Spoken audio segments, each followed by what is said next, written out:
안녕하십니까. 네. 지금 오늘 방송이 시청자 여러분 일본어로 송출이 돼요. 그래서 일본어로 하기 때문에 동시 통역이 준비되어 있습니다. 그래서 이거 댓글창에 보시면 동시 통역 아이디랑 비번이 있기 때문에 그쪽으로 줌상으로 들어오셔도 똑같은 영상을 볼 수가 있습니다. 네. 네. 그러면 지금부터 일본어로 진행하겠습니다. 네. お待たせしました。大変遅くなって申し訳ございません。ただいまより帰国事業62周年を迎え、沈んだ帰国船の夢、地上の楽園へ向かった彼らはどこへ、欺瞞的な帰国事業と強制失踪、オンラインメモリアルコンサートを始めさせていただきます。本日のこのイベントは、韓国の市民団体、北韓人権市民連合、北総在日同胞協会、それから日本の市民団体であるノーフェンス、北朝鮮帰国者の命と人権を守る会、モドゥモイジャ、アジア連合 NGO である非自発的失踪反対アジア連合が意を共にし、初めて、このような形で、一緒に共同開催という形でセミナーを行うことになりました。はい、北朝鮮への帰国事業は1959年から、そうですね、84年まで、在日コリアン、それから日本人国籍者、日本人配偶者を含む93,340人が北朝鮮に移住した事業です。帰国事業は、彼らが自発的に自由意志によって北朝鮮に渡った人道事業として知られておりますが、実際には北朝鮮に関する正確な情報を提供されず、真の意味での合意も不十分だったと言えます。北朝鮮に渡った彼らは差別や強制失踪など言い尽くせない現実に直面しました。帰国事業の一連の過程は北朝鮮政府により体系的に企画され実行された結果ということがよく分かっています。今日この場にはですね、先生のように帰国船に乗って北朝鮮に渡った後脱北された方が、証言をなさってくださいます。私もやはり北朝鮮で失踪した在日帰国者の家族です。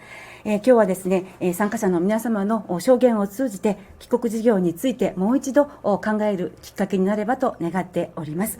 で、今日まずはですね、主催者である北韓人権市民連合の専任幹事でいらっしゃる金ソヒさんの方から、韓国語で、発表がございます。韓国語での発表になりますので、日本語で通訳を聞きたいという方は Zoom の方から、YouTube ではなく Zoom の方から、お聞きいただけます。Zoom のコード番号とパスワードは概要欄の方に今出ておりますのでご参照ください。それでは金ソヒさんよろしくお願いします。발표하시면됩니다。で、ちなみに、金ソヒさんが所属している北韓人権市民連合というのはですね、先生はご存知ですか？もう知ってますよね。ちょっともっぱら有名な団体ですよね。一番古い、北朝鮮の人権活動をしている NGO です。13年前に僕が韓国に来た後に初めてインタビューしたところもやっぱこっちなんで、かなり脱北者とか、今回のように北総線とか、在日帰国者出身の、脱北者とかもかなりなこのデータベースを持っていると思っております。私も一緒に何度も、日本の方に出張に行ったんですけれども、彼女はこの団体の中でもこの問題に最も関心を持って、最も情熱的に研究されている職務が幹事長、キャンペーン、専任幹事ということで、ソヒさん오네안녕하세요。부탁드립니다。 네, 저는 한국말로 오늘 발표할 거고요. 네, 소개해 주신 것처럼 저는 북한인권 시민연합의 김소희 선임간사라고 합니다. 그리고 사회자 선생님께서 말씀해 주신 것처럼요. 저는 이제 북송사업이 왜 진행됐는지, 그리고 왜 북송사업을 이렇게 기획된 하나의 그 사건으로 볼 수 있는지 말씀드리도록 하겠습니다. 네, 일단 북한은요, 이런 냉정시기 체제 하에서 국제사회의 북한 체제의 우월성과 또 인도주의적인 면을 선전하기 위한 목적으로 북송 사업을 진행했습니다. 이와 더불어서 경제적인 요인도 굉장히 중요한 원인이었습니다. 이제 당시 북한은 식민지 경험이랑 또 6.25 전쟁을 겪으면서요, 양적 질적으로 절대적인 노동력 부족에 굉장히 시달리고 있었고요. 실제로 북한은 북송 사업을 통해서 이런 대규모 노동력을 북송시킬과 동시에 기술자라든지 또 지식인, 또 기업인 등과 같은 엘리트들을 산별적으로 북송시키기도 했습니다. 이러한 목적으로 이제 시작한 북송 사업은요, 이런 냉정 체제 하에서 범사회주의 국가들의 협력, 특히 이제 소련의 지원 아래 전개될 수 있었는데요. 이들은 기획 단계에서부터 긴밀히 소통했으며 또 실무적인 사안 협상뿐만 아니고 이런 물질적인 면으로도 굉장히 전폭적인 지원을 했다고 합니다. 여기서 이제 특히 주목할 만한 부분은요, 소련이 북송 선박을 제공했다는 것인데요. 뭐 당시 북한에는 당연히 이런 대규모 인원을 승선할 만한 선박이 없었고요. 또 다른 국가들은 한국의 강한 반대로 인해서 자국의 선박을 지원하는 것을 굉장히 부담스러워하고 있는 상황이었습니다. 이런 상황 속에서 이제 소련이 자국의 선박을 지원해가지고요. 북송선이 1959년 12월 14일에 첫 번째 출항을 했는데 이때부터 1971년 만경봉호가 건조되기 전까지 북송 사업은 이제 소련 선박인 크리릴리온호랑 또 토브르스크호를 통해서 이루어졌다고 합니다. 이렇게 이제 소련의 지원을 등에 업은 북한은요, 자국의 정보기관을 통해서 일본에서 북송 사업을 준비하고 있었습니다. 여기 지금 화면에 지금 한국어로 적혀 있긴 한데 화면에 보이는 글은 1958년에 이제 김일성과 소련 대사와의 대담 일부입니다. 여기서 이제 김일성은요, 북한 정보기관인 연락부가 북송 사업에 필요한 활동을 이미 전개하고 있다고 언급하고 있고요. 이 지금 대담 말미에는 제일동포들의 귀국 문제는 그들 스스로 제기할 것이라고 말하고 있습니다. 이는 연락부를 통해서 이미 이제 일본에서 북송이 제일동포들의 열망인 것처럼 둔갑하기 위해 추진한 나카도메 결의를 의미하는 거였고요. 근데 여기서 이제 나카도메가 무엇인가 되게 궁금하신 분들이 많으실 텐데, 나카도메 결의는 사실 이런 북송 사업에서 굉장히 중요한 역할을 한 사건입니다. 이거는 이제 결의는요, 1958년 8월 11일에 갑자기 이제 나카도메에 거주하는 제일교포들이 집회를 열어서 북한으로 갈 것을 결의하고 그 심정을 담은 편지를 김일성에게 보낸 사건입니다. 이것을 계기로 이제 일본 각지에서는 북한으로 가고 싶다는 운동이 굉장히 많이 일어났고요. 김일성이 지금 여기 적힌 것처럼 대담에서 말한 것처럼 북한의 성명 발표까지 정말 드라마처럼 그대로 연달아 발생하게 되었습니다. 이러한 지금 나카도메 결의를 통해서 이제 북송 사업이 제일교포들의 염원이고 또 이를 북한이 들어준다는 그런 모습으로 비치게 되어가지고 국제사회에는 이런 북송 사업이 굉장히 인도주의적인 기국사업이구나 이렇게 이해될 수 있게 했습니다. 근데 정말로 1958년경에 이렇게 제일교포들이 북한으로 가고 싶었냐 하면 사실은 실제로 그 당시에 이제 북송을 희망한 사람들은 많지 않았다고 합니다. 이제 56년도의 기록을 제가 찾아봤는데요. 그때 기록을 보면 이제 북한으로 가기를 원했던 제일교포는요, 한 1424명? 최대한으로 잡아도 그 정도라고 하고요. 또 더욱이 그 제일교포들의 대다수는 남한 출신이었기 때문에 북한과는 연고가 거의 없는 사람들이었습니다. 이러한 상황 속에서 갑자기 2년 안에 모든 사람들이 북한으로 가고 싶다는 이러한 큰 결의가 일어날 만큼 북송 희망자가 기하급수적으로 증가했다는 것은 사실은 조금 이해하기가 힘들고요.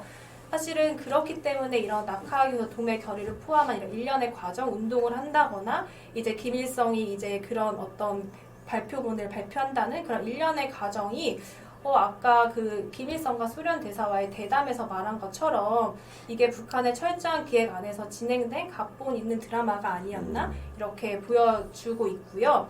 이제 그 후로는 북한은 이제 실제로 북송선에 올릴 사람들을 광범위하고도 굉장히 선별적으로 모집하는 일에 착수를 했는데요. 여기 보이시는 것과 같이 이건 지금 천리마 잡지인데 이런 북한의 잡지라든지 신문 환등기 같은 것을 가지고 다니면서요, 제일동포들에게 굉장히 화려한 거짓 정보를 주입하고 북한이 지상낙원이라는 단어로 그들을 굉장히 현혹을 했습니다. 북한에 가면 공부도 할 수 있고 유학도 보내주고 또 원하는 직업에 종사하면서 행복한 삶을 살 수 있다고 굉장히 큰 선전을 했고, 또 아까 말씀드렸듯이 제일교포들이 대부분 이제 남한 사람들이었기 때문에 이제 곧 통일이 되니까 북한에 미리 간 다음에 통일되면 남쪽으로 내려가라. 이런 식으로도 굉장히 많이 그들을 현혹했다고 합니다. 사실 이때 제일교포 분들은 이렇게 크게 이렇게 심각하게 생각하지 않으시고 일본에 한번 북한에 갔다가 잘 안 되면 다시 돌아와야지 돌아올 자유가 있다고 생각을 하셨고요. 특히 일본인 처들도 굉장히 많이 가셨는데 그 처들은 2년만 있으면 또 일본에 돌아올 수 있다는 이야기를 이런 북송사업 관계자들한테 들었다고 해요. 아주 당연히 이제 가볍게 생각하고 다들 북한으로 갔지만 사실 그들에게 돌아올 자유는 없었고요, 아예. 근데 이런 대대적인 성전을 하면서 또 북한은 이제 일본의 이런 정치인이나 뭐 진보적인 지식인들을 대상으로도 북한의 기획된 모습을 선전해서 이들의 제1동포들 모집에 이용하기도 했습니다. 상당한 일본인 친북 인사들이 북한을 지상 낙원으로 소개하고 북송자들의 삶을 미화한 발언을 일삼으면서요, 제1동포들을 북송의 길로 이끌었고요. 이제 대표적인 예로 그 38도선의 북쪽이라는 책을 쓴 데라오 고로가 있는데 이 분의 책을 읽고 굉장히 많은 제1교포들이 감명을 받아서 북한으로 가셨다고 해요. 그래가지고 이제 데라오 고로가 1960년도에 방북을 했는데 그때 이제 굉장히 억울한 제1교포들이 데라오 고로 나오라고 막 소동을 일으키는 사건도 있었다고 합니다. 이제 북한은 이런 북송자 모집뿐만 아니고 이제 사실 북송 신청이라든지 그 북송선을 타는 그 승선 과정에도 상당히 많은 영향력을 또 발휘했는데 이제 뭐 국제 적십자사라든지 일본 적십자사가 함께 만든 이제 북송에 대한 규칙을 명시한 기환 안내라는 그런 지도서가 있어요. 근데 그게 이제 공표가 되고 북송자 신청을 접수하기로 했는데 북한이 자기 입맛에 이 기환 안내서가 맞지 않는 거예요. 그래서 이제 결국 보이콧을 하고 아무도 신청을 못하게 막아서 결국에는 북한의 입맛대로 사실 이 기환 안내 내용이 바뀌게 되었습니다. 그래서 이제 바뀐 내용을 좀 말씀드리면 기존에는 이제 북송 전에 그 최종 의사 질의가 이루어지는 특별실에 한 사람씩 들어가도록 한 것을 북한의 입김이 들어간 후에는 이제 가구 단위로 들어가서 이제 마지막 최종 확인을 했고요. 그리고 또 이런 최종 확인이 이루어진 이런 특별실의 문의 구조도 원래는 당연히 방이니까 문이 있어야 되는데 문이 없는 방으로 바뀌게 되어서 자기가 가겠다 안 가겠다라고 의사표현을 하는 게 사실 들릴 수가 있잖아요. 문이 없으니까. 이제 그런 구조로 바뀌게 되어서 북송자들의 이런 의사표현의 자유가 굉장히 크게 침해를 받게 되었습니다. 그럼 이렇게 이제 북한으로 간 제1동포들이 북한에서 그렇게 선전한 것처럼 지상 낙원에서 살게 되었을까? 사실 궁금하실 텐데 전혀 그렇지 않았고요. 제1교포들은 이제 주로 광산이나 농장, 또 건설장이나 뭐 시골 지역 같은 데 주로 배치되었고 사실 이런 차별적 조치는 그 전부터 예정되어 있는 것이었는데 왜냐하면 대부분의 북송자들이 다 남한 출신이고 또 일본에서 자본주의를 경험했기 때문에 사실 북한의 그런 성분 제도 하에서 그 하위에 위치할 수밖에 없어서 사실은 이런 슬픈 현실이 좀 예정되어 있었다고 볼 수 있고요. 이런 상황에 굉장히 불만을 많이 제기했던 사람들은 당연히 여지없이 강제 실종의 피해자가 되었습니다.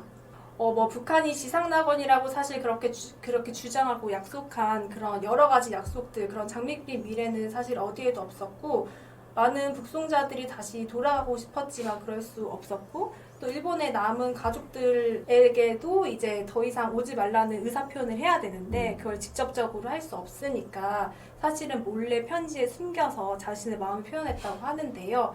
여기 화면에 나오는 저 조그만한 종이가 사실은 그 엽서예요. 그래서 엽서 우표 뒤에 몰래 이제 자신의 상황을 적어가지고 담은 편지를 이제 일본으로 보내는 것만이 사실 가장 자신의 의사를 표현할 수 있는 방법 중에 하나였고요.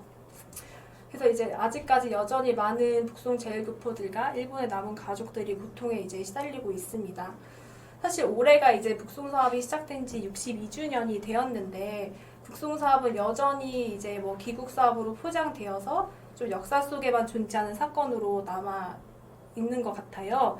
그리고 이제 그동안은 사실 여전히 아직까지도 많은 북송자들이 이제 고통을 받고 있는데 그래서 사실 지금 이 자리를 통해서 북송 사업의 이런 기획된 실체를 고발하고 또 북한에서 이제 직접적으로 차별과 강제 실종을 경험한 이런 탈북 제1교포 분들이 많이 말씀을 해주실 거잖아요.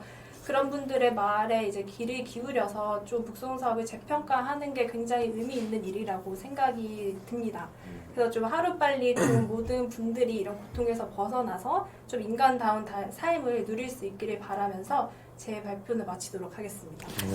수고하셨습니다.はい、ありがとうございました。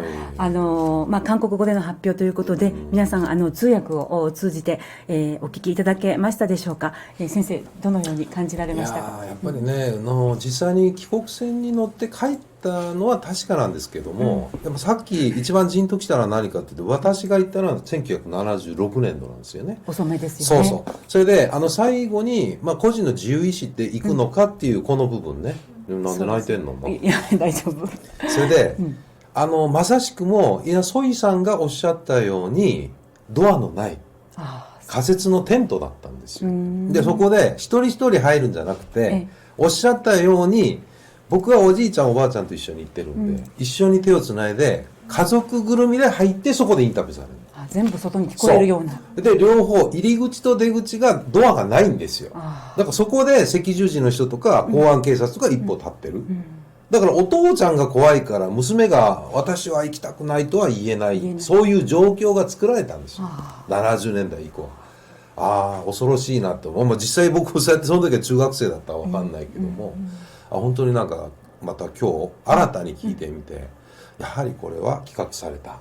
そのデザインまで北朝鮮が介入していたということを今ソニさんがそういう意味で恐ろしいですよね。ドアは作ってはいけないというところまで企画していたということで、とにかく韓国で一生懸命この活動をこれからも続けてくださる予定の김ソヒさんですけれども、応援したいと思います。응원합니다。수고하셨습니다。